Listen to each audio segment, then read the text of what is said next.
میں نے حدیث پاک تلاوت کرنے کا شرف حاصل کیا۔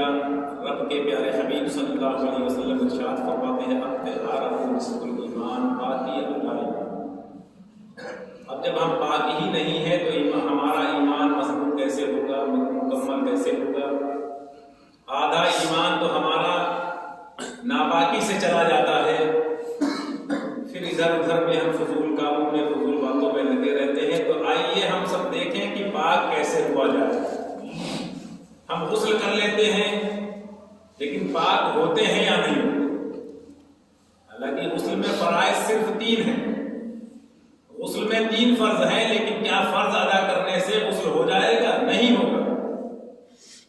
مثال کے طور پر ہمارے اوپر غسل واجب ہو گیا، غسل فرض ہو گیا، اب غسل میں فرائض ہم جو ادا کریں گے اس سے پہلے ہم کیا کریں؟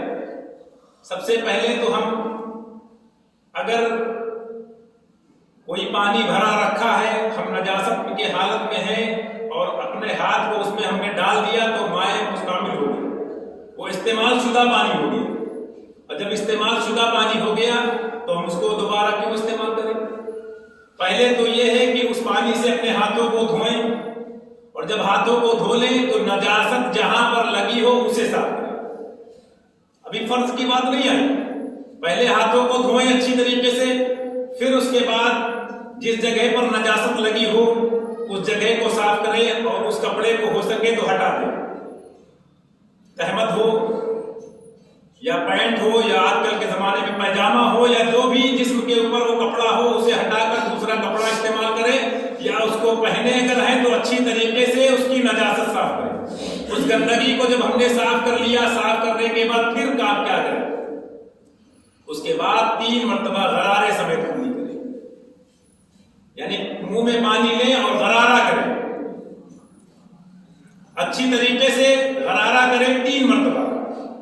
اس کے بعد 3 مرتبہ اپنی ناک کی ہڈی، جو یہ نرم ہڈی بولتے ہیں اس کو، یہاں تک 3 بار پانی چڑھائیں، اور ان چیزوں کا رمضان میں خیال کریں۔ اگر رمضان میں غرارہ کرے تو احتیاط کریں کہ کہیں پانی اندر نہ چلا جائے، اور رمضان کے مہینے میں ناک میں پانی ڈالیں تو احتیاط کریں کہ ایسا نہ ہو سانس لینے میں کہیں اوپر چلا جائے، اس سے روزے میں خطرہ ہو جائے گا، روزہ جاتا رہے گا۔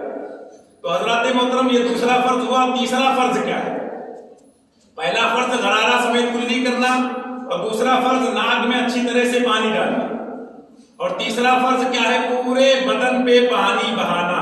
لیکن جاڑے کے موسم میں صرف بہانے سے کام نہیں چلے گا، اگر پانی بہاتے رہیں گے تو پورے بدن کے رونگٹے بھیگ نہیں پائیں گے۔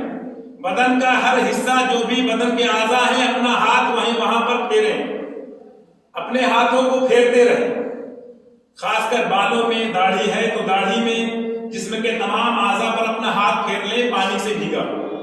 اگر ایسا نہیں کریں گے تو پانی بہاتے رہیں گے، غسل ہمارا نہیں ہوگا، اور جب غسل نہیں ہوگا تو پھر نماز کیسے پڑھیں گے؟ کیونکہ غسل ہے پھر وضو۔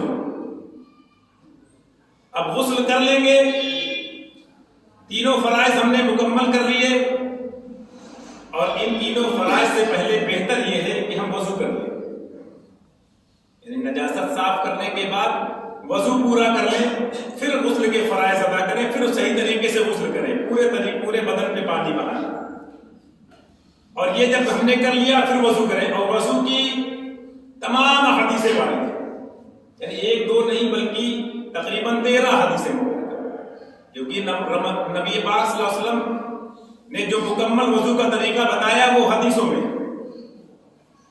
ورنہ اللہ تبارک و تعالیٰ نے قرآن پاک میں صرف 4 فرائض وضو کے بتائے۔ 4 فرائض اکثر لوگوں کو معلوم ہوتے ہیں، تو ان 4 فرائضوں سے ہی وضو ہو جائے گا، لیکن جب تک ہم سنتیں ادا نہیں کریں گے مکمل وضو نہیں ہوگا۔ اور وضو کا پریکٹیکلی طریقہ آپ کو بتا دیں کہ سب سے پہلے آپ یہ کریں، یہ متفق علیہ حدیث، یعنی صحیح بخاری اور مسلم دونوں میں یہ تمام حدیث مبارکہ ملے گی، اور سنن نسائی میں بھی ملے گی، ابو داؤد میں بھی ملے گی۔ تمام حدیث مبارکہ میں رب کے محبوب صلی اللہ علیہ وسلم نے ارشاد فرمایا، یعنی تمام راویوں نے بیان کیا، کیا ہاتھوں کو اچھی طریقے سے دھوئیں، گٹے تک ہاتھ دھوئیں، 1 مرتبہ دھوئیں تو وضو ہو جائے گا، لیکن 3 مرتبہ دھونا سنت۔ اس کے بعد پھر کیا کریں؟ کلی کریں، 3 مرتبہ کریں سنت، پھر ناک میں پانی ڈالیں، اور اس کے بعد پورا چہرہ، اس میں خیال رکھیں جہاں سے بال نکلتے ہیں، پیشانی کے جہاں سے بال شروع ہوتے ہیں اس جگہ سے لے کر داڑھی کے نیچے تک، اور ایک کان کی لو سے دوسرے کان کی لو تک پورا چہرہ اچھی طریقے سے دھوئیں۔ اس کے بعد پھر اپنے ہاتھ کوہنیوں سمیت دھوئیں، کوہنیوں سمیت دھوئیں، کوہنی چھوٹے نہ۔ جاڑے کے موسم میں زیادہ خیال کیا جاتا کیونکہ کم پانی میں اور جلدی جلدی کرتے ہیں۔ کوہنیوں سمیت ہاتھ دھوئیں، اس کے بعد پھر سر کا مسح کریں، اور سر کا مسح اکثر علماء الگ الگ طریقے سے رائے دیتے ہیں۔ کوئی تو کہتا ذرا سے بال میں اگر پانی لگ جائے تو فرض ادا ہو جائے گا۔ امام ابو حنیفہ رحمۃ اللہ علیہ نے کہا کہ پورے سر کا نہیں سے چوتھائی سر کا مسح کرو، یعنی 4 انگل کے برابر بال اگر بھیگ گئے فرض ادا ہو جائے گا۔ لیکن آپ سنت طریقے سے وضو کریں، پورے اپنے ہاتھوں کو دیکھیں میری طرف، یہ 2 انگلیاں الگ کر لیں، اور یہ 3 انگلیاں جو ہیں ان 3 انگلیوں کو لے جائیں پورے اوپر سے ایسے لے کے جائیں، اور اس کے بعد واپسی میں اپنی ہتھیلی ایسے لاتے لے کے آئے، واپس ہتھیلی لے آئے۔ اب یہ جو انگلیاں بچی ہیں یہ انگلیوں میں کان کے اندر کا خلال کریں، کانوں کے اندر، اور یہ انگوٹھا جو بچا ہے کان کے پیچھے کا حصہ۔ ان کے بارے میں حدیث مبارکہ میں تمام روایتیں، لیکن جو گردن پہ ہاتھ ڈالا جاتا ہے یہ کوئی ضعیف حدیث میں بھی نہیں، جو گردن پہ ہاتھ لگایا جاتا ہے یہ ضعیف حدیث میں بھی نہیں ہے۔ گردن کا جو مسئلہ ہے میں آپ کو بتا دوں، اگر بڑے بال ہیں، زلفیں ہیں، اگر زلفیں ہیں تو آپ کی ہتھیلی ان زلفوں پہ پھیر لیں، ورنہ کوئی حدیث مبارکہ نہیں آئی ہے جس میں کہا گیا کہ اپنے ہاتھ کی ہتھیلی بعد میں گردن پہ بھی پھیریں۔ ایسا دیکھا جاتا ہے وضو میں لوگ کرتے ہیں۔ تو مکمل اس طریقے سے کرنے کے بعد پھر اپنے پیروں کو دھوئیں، اور ایسے دھوئیں کہ ایڑی کا کوئی یعنی ٹخنے سے نیچے کا جتنا حصہ ہے بلکہ ٹخنا بھی ساتھ میں دھوئیں۔ اگر ٹخنا چھوٹ جائے گا تو وضو مکمل نہیں ہوگا۔ اور یہ بھی ہے کہ ایک صحابی رسول تھے جو وضو کر رہے تھے، وضو کرتے کرتے ان کی ایڑی چھوٹ گئی، میرے آقا صلی اللہ علیہ وسلم نے ارشاد فرمایا کہ ایڑی جہنم میں جلے گی۔ تو مسلمانوں اگر وضو ہم کر رہے ہیں، اگر کوئی بھی اعضا میرا چھوٹ رہا ہے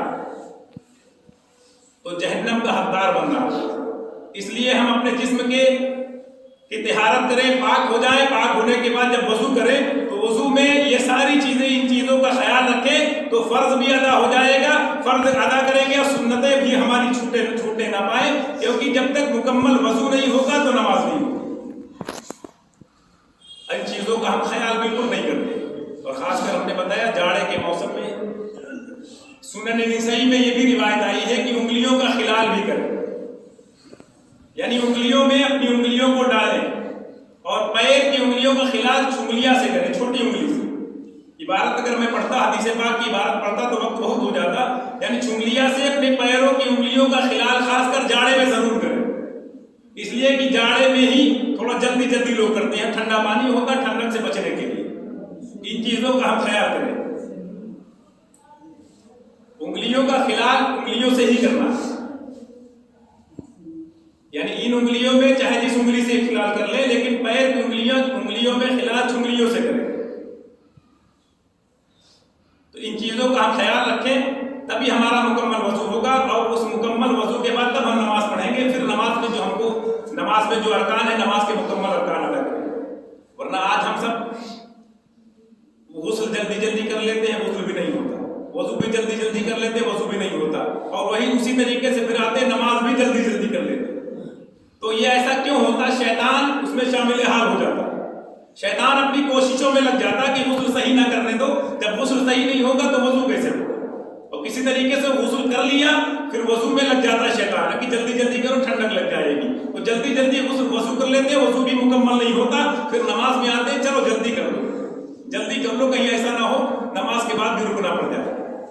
حضرات محترم، آپ کی ذمہ داری ہے، نماز فرض آپ کے اوپر ہے، اور نمازیں گھروں میں جو بچے ادا نہیں کرتے، عورتیں ادا نہیں کرتی، ہم تو فجر کے لیے چلے آئے مسجد، گھر میں اگر بیوی نماز نہیں پڑھ رہی تو اس کا بھی حساب اس کے شوہر سے لیا جائے گا، اس کے بچے نماز نہیں پڑھ رہے تو اس کا بھی حساب لیا جائے گا۔ یہ نہ سمجھے ہم نے پڑھ لی، ہم ادا ہو گیا، ہمارا فرض ادا ہو گیا۔